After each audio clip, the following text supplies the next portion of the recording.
Hi, everyone. I'm Gary Null. Continuing with our classroom on the air, we're talking about exercise today and how the more exercise we do within the needs of our body, the healthier we're going to be and the longer we will live. Yesterday, I had an opportunity to speak with the head of a major anti-aging research institution. There were about 7 of us on the line, and we were reviewing the results of a major clinical study that I had completed about 6 months ago. There were a group of individuals, all over the age of 70, clear up to the age of 95, who agreed to undertake on campus, one environment, a specific protocol. But the protocol was broken into different segments: healthy plant-based diet, 12 glasses of juice a day, vegetables and fruits, organic, also lemon water, proper hydration, lots of exercise on the road, in the water, aerobics, and in the gym, journaling, and green time with nature. This was all done in silence, by the way. And then a series of about 6 lectures a day, plus classes in Tai Chi, Qigong, meditation, yoga, so in drumming. It was a terrific event. But what it was is the first time that we are aware of in the science of anti-aging that every component that we're aware of was brought together, including intermittent fasting. And then we tried to see of these different components, about 12 different components, including dealing with depression and anxiety, which one seemed to have the most influence. And lo and behold, it was exercise. About even with behavior, meaning what is the value of my belief? What do I believe in? Why am I on this earth? Where am I in my journey on this earth? Have I lived the life that I hoped I would live? Have I honored my earlier life expectations? Or am I angry, depressed, withdrawn because of circumstances out of my control that put me into a bad mood? We all know what a bad mood can lead to.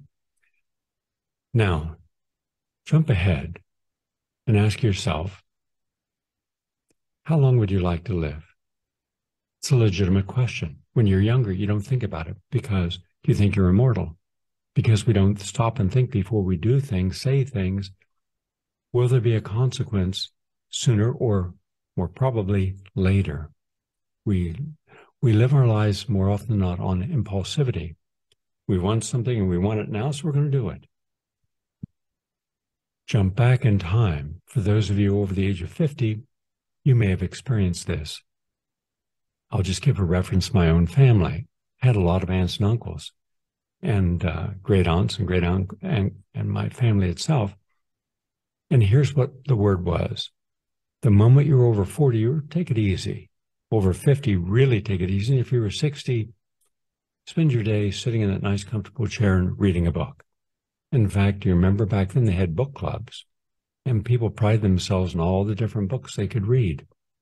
And they were very literate. Those who read a lot. And one of the reasons they read a lot is because we didn't have the internet. We talked on the phone, but generally you had a phone that everyone else in the community could also use. And so you had to find the time where you could talk to someone. And also, we were more introspective. It was considered normal to think about life and where you were in that passage. And once you retired, except if you were a school teacher, and I never saw a school teacher retire, they taught until they could no longer teach. And that's why my father had the same teacher that my brother did, who's 5 years older than me, and that I did. So one teacher went through 3 generations of teaching. That's a long time. And she was in her 90s and still vital because she had something to live for. She was living a legacy that she had shared with other people, insights that could help all of us benefit from how to cope with life in different ways, how to manifest a better life. And that was true of almost all of our teachers. They all gave us some tool that we could use later if we chose to. But then for the others who weren't teachers, it was take it easy. Why? Because, well, the older you get, the more fragile you are. You begin to shrivel. your muscles shrivel, your energy goes way down, and therefore, well, you don't want to hurt yourself. So it was just expected that people would move slower, not be physically active, spend more time sitting or lying down, taking long naps, and once in a while taking a walk. And that was it, where I grew up, down in West Virginia. But it was also true of almost all my friends. I saw the same phenomena. The older you got, the less was expected because you were supposed to take it easy.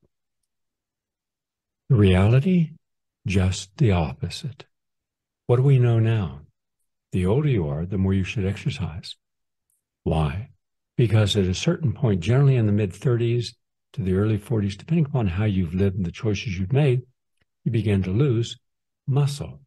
Why? Because we begin to have a deficiency in a lot of different nutrients, including human growth hormone. Now, the human growth hormone is what gives us our vitality. Like estrogen in women and progesterone, and in men, testosterone. When your testosterone is deficient or you're really low in it, you have no virility, you have no desires, there's nothing there. And so we more or less adapt to that. Now that's actually maladaptation because we can get our estrogen back, we can get our progesterone back, we can balance our hormones, we can get our testosterone back, but we have to know how to do it so we don't overdo it or underdo it. Now, why we should be exercising. Now, I began coaching athletes on July 4th, 1975. I was on WMCA radio, and we had an event where I invited members of my radio audience to come out to the boardwalk in New York on Coney Island on a Sunday morning at 8 o'clock, and we would all get started getting into better shape. Now, I was a young kid. I was young, early 20s, and the people who showed up were almost all young. I mean, probably the average age was 25. And it was something new for them. Again, this is the early 70s, one of the greatest decades in American history, culturally and politically, and for experimenting with life. And for a lot of people, outside of high school and intramurals or sports, they weren't going to exercise after that because you weren't told to. It was expected you exercise when you were in college or high school, and that was it. And I can remember going into Central Park when I first got here and jogging around the park in the morning, and I wouldn't see another person. Now you can see on a Sunday morning, you can see 20,000 people. So thank goodness we've learned that lesson. Now, what happens when you exercise? And by the way, I had 5,000 people show up. How do I know? Because I printed up 5,000 running T-shirts. And a lot of people still have them. I still have one. And some of those people, none of them were elite athletes, none, but some became the greatest athletes in world history. Sam Skinner, Sid Howard. Sid Howard is a legend. He's in his 80s now, but Sid has set every record in the half mile and the mile and the 2 miles.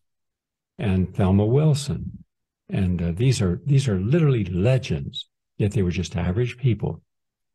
So I taught people how to power walk, how to jog, how to race, if you want to be a faster athlete, how to do that. But we did it differently. That's why I called it the Natural Living Running and Walking Club, which still exists and still shows up. When I'm in New York, I'm there every Sunday morning at 9 o'clock at 5th Avenue and 90th Street. It's free. And we've had about 30,000 plus athletes do the New York City Marathon or other marathons from our training. In fact, we had so many people that we were one of the largest running and walking clubs in New York, and we dominated every race we went into. I don't care what the race, World Games. I won 3 straight World Games and all the national championships. So we were really athletic.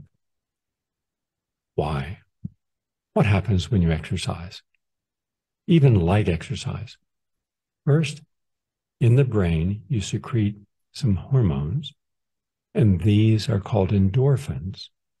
The endorphins give you what is known as runner's high, meaning you just feel euphoric.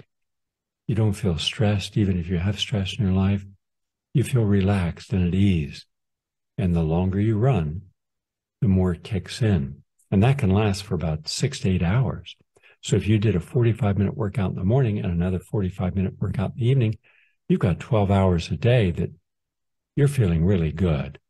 And how you feel will determine how you feel about other things in the day and what you will agree to and what you won't. So feeling good.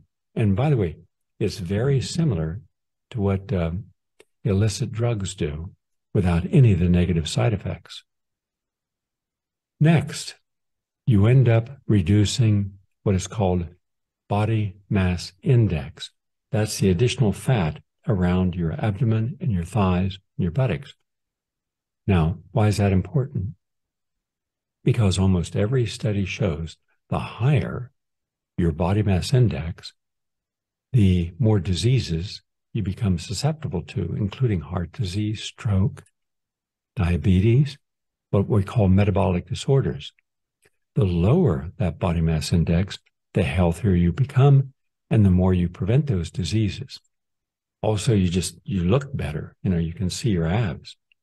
Now, combining holistic diet, plant-based diet, the right supplementation, mindful meditation, and we actually do mindful meditation in our workouts.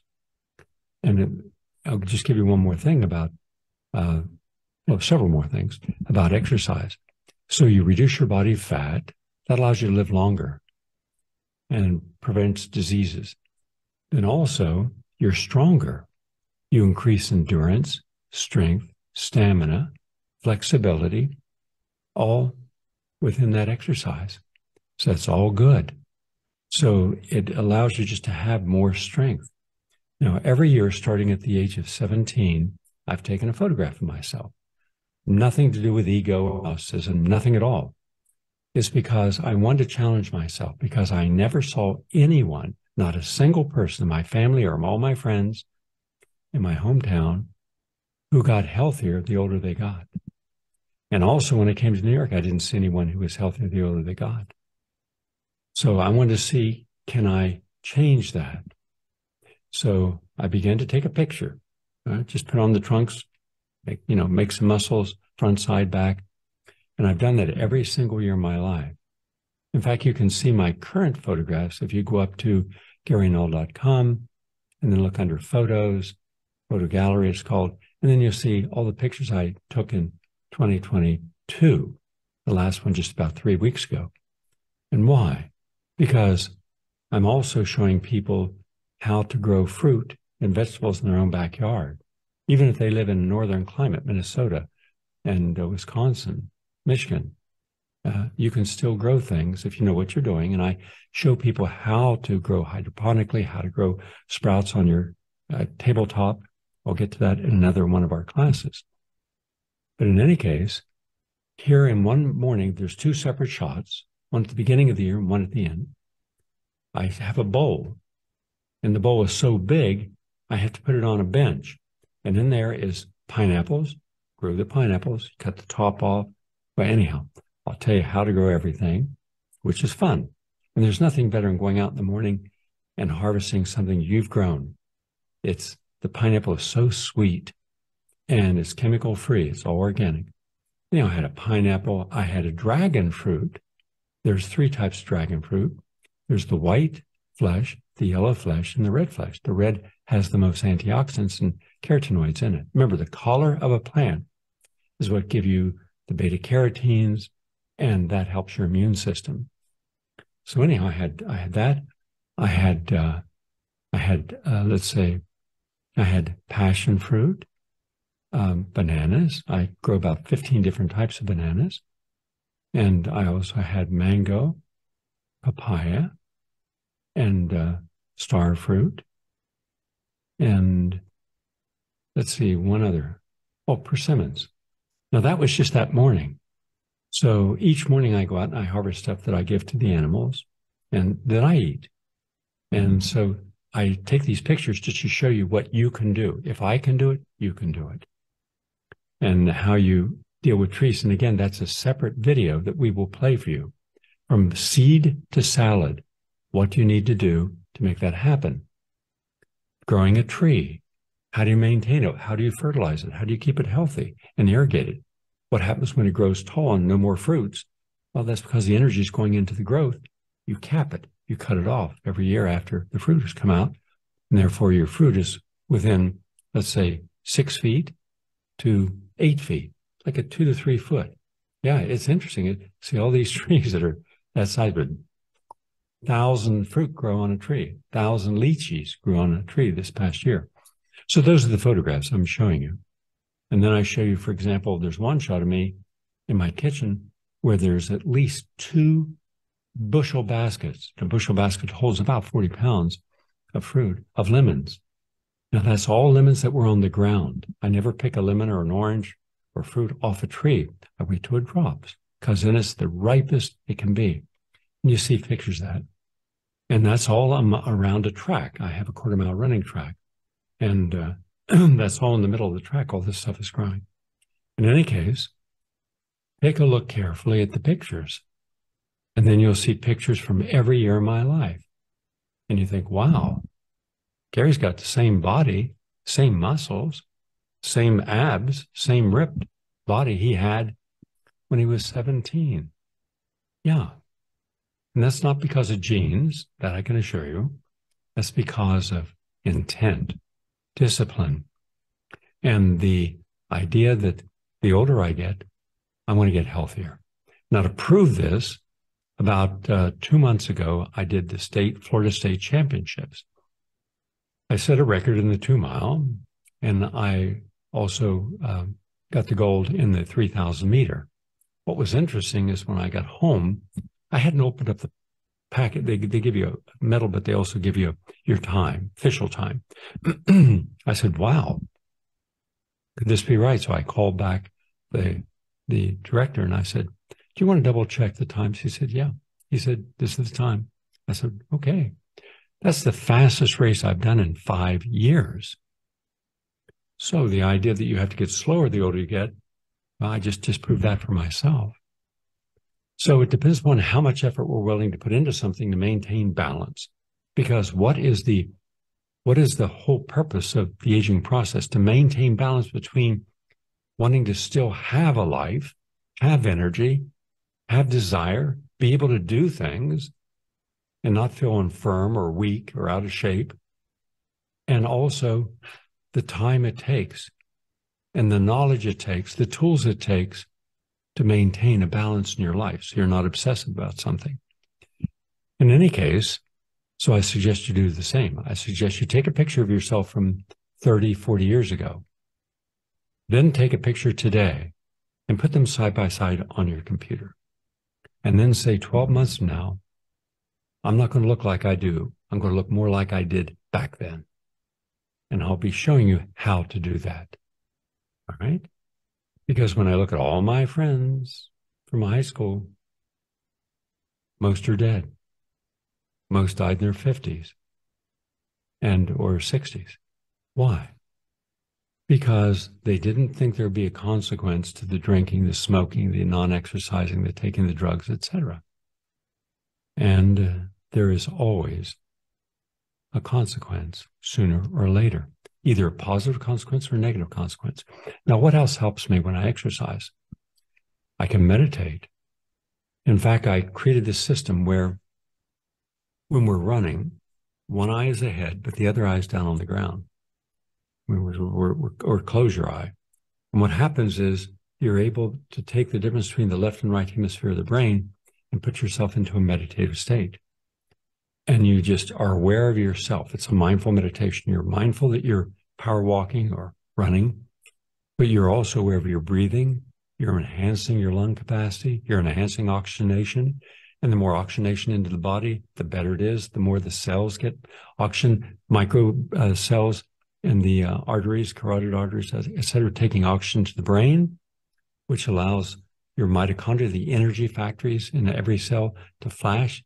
There's a chemical called ATP, adenosine triphosphate. You need that for energy. When you're sedentary, you don't get that. You become weak. Your cells don't have energy. And also you get better circulation to your extremities. Do you ever notice that people, the older they get, their toenails get funky, they can get yeast and brittle and cracked. Well, your fingernails and your toenails should be pink and hard and shiny, just like your hair. Your hair should grow thick. Now, I'd get out of the shower each morning, and I'd take a little bit of olive oil, a little bit of coconut oil, and I just run through my hair. That's it. No hair blowing. This is it. And the hair grows thick. It's healthy because what I take into my diet is healthy.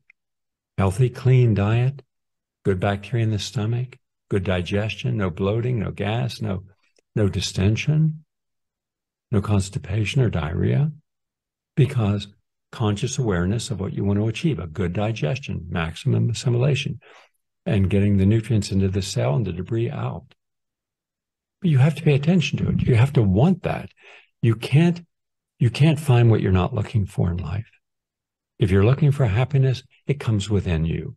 So look for it and look for the things that are blocking it and negating that happiness. If you want joy, then find how you can create joy and enjoy the joy in other people. If you want to trust other people, trust yourself.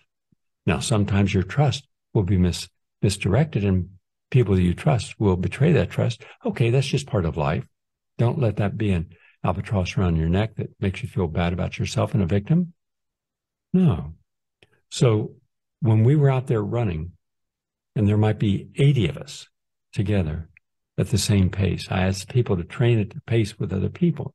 I might have 800 people coming out to Central Park on a Sunday to work out, all for different reasons, not all to do the marathon. But we got to where we could run without looking at a watch and suddenly say, this mile we're doing it 8 minutes. And when we hit the 8-minute mark, I say time, and a person, 8 minutes exactly, not a second over. And then 7:45, we would do 7:45. 7, we do 7-minute miles. 6:35, we do it. I mean, we weren't off a second. How is that possible? Because the same thing that wakes you up in the morning, your internal biological clock. But you can meditate and create that clock inside. And that really benefits you. It keeps you calm. It allows you not to get all bent out of shape when something happens. And we're always going to have stuff happen, some drama, some crisis that we have to deal with. You don't have to become a part of the drama or crisis, negative energy. You can look at it, stay neutral, just go into that calm. Just say to yourself, calm down, breathe deep, relax. Now, what information am I being presented with? And what are my options in dealing with it? That is what exercise can do. It allows you to be more mindful. Now, so you've got better digestion, better circulation, better muscle flexibility. You've got stronger muscles. You have less body fat. You have more overall energy. You're taking in your juices instead of carbonated soft drinks. You're taking in green vegetables and green juices to cleanse and detoxify your system.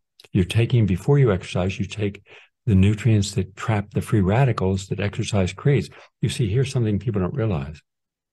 Exercise is phenomenally good for you, but there's a drawback. It also prematurely ages you. How so?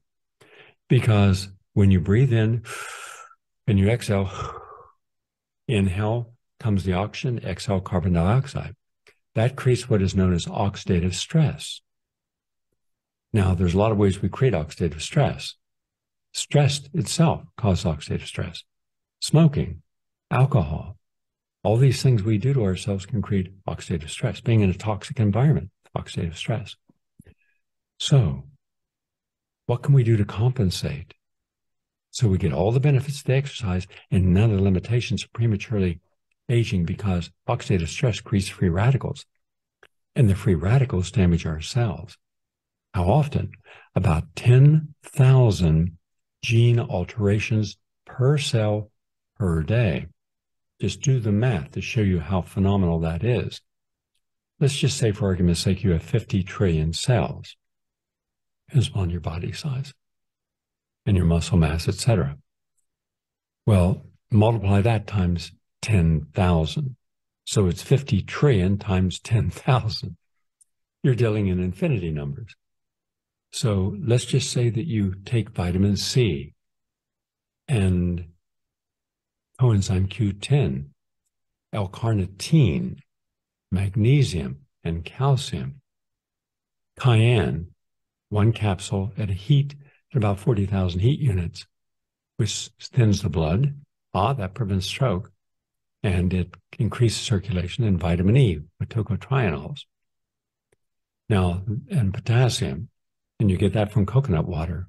So now, what traps free radicals and neutralizes them, you're taking before you exercise and after. You don't have to take a large amount. Take 100 milligrams coenzyme Q10 before and after. It energizes the heart, helping prevent a heart attack or stroke. It thins the blood. It energizes the brain. These nutrients I'm discussing. So just think of it this way. By taking the antioxidants prior to exercising and post-exercise, and taking a protein shake, vegan protein shake, after you exercise within a half hour, the amino acids, and the branched amino acids in particular, are going into your cells and expanding the protoplasm. Because otherwise, if you ever work out, let's say you do some curls, your muscles will get large, an hour later, kind of flaccid again. This helps build muscle, especially as older people need that protein. We all need protein because the amino acids in protein are the building blocks of life. But you do need amino acids within about a half hour of exercising. That allows your muscles to really benefit. So that's our classroom on the air today on exercise. And remember, the older you are, the more you should, wow. So now let's just summarize what we've learned. The older you get, the more important exercise becomes. If you notice now, when a person gets hip surgery, knee surgery, broken bone mended, they don't have you sitting in bed for 3 weeks. No, they have you up right away because they want that bone to heal faster and better. And the compression against gravity helps that process, meaning walking. And for example, for cancer, you need high levels of oxygen because cancer doesn't thrive in a high oxygen medium, but it does in a fermented medium. So by barely breathing and not getting enough oxygen in the body, that doesn't help you with cancer. You need that oxygen. So exercise is one way of getting more oxygen into the system.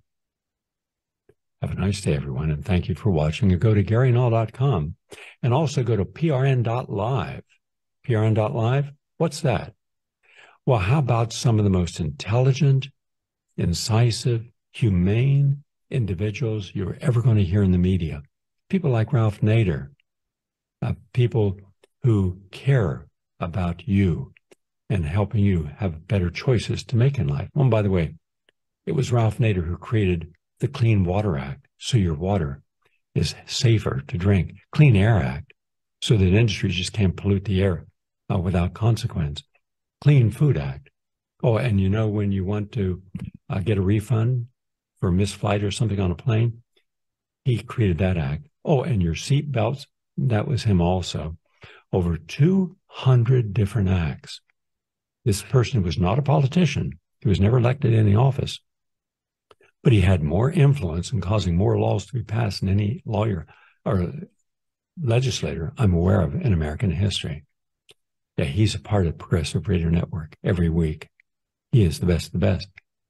Abby Martin, you want to know something about human rights? Well, she's the person out there in the front lines finding abuses of human rights and setting the record straight in the most objective, honest, unbiased way. Go to PRN.Live and look at the host and look at what they talk about.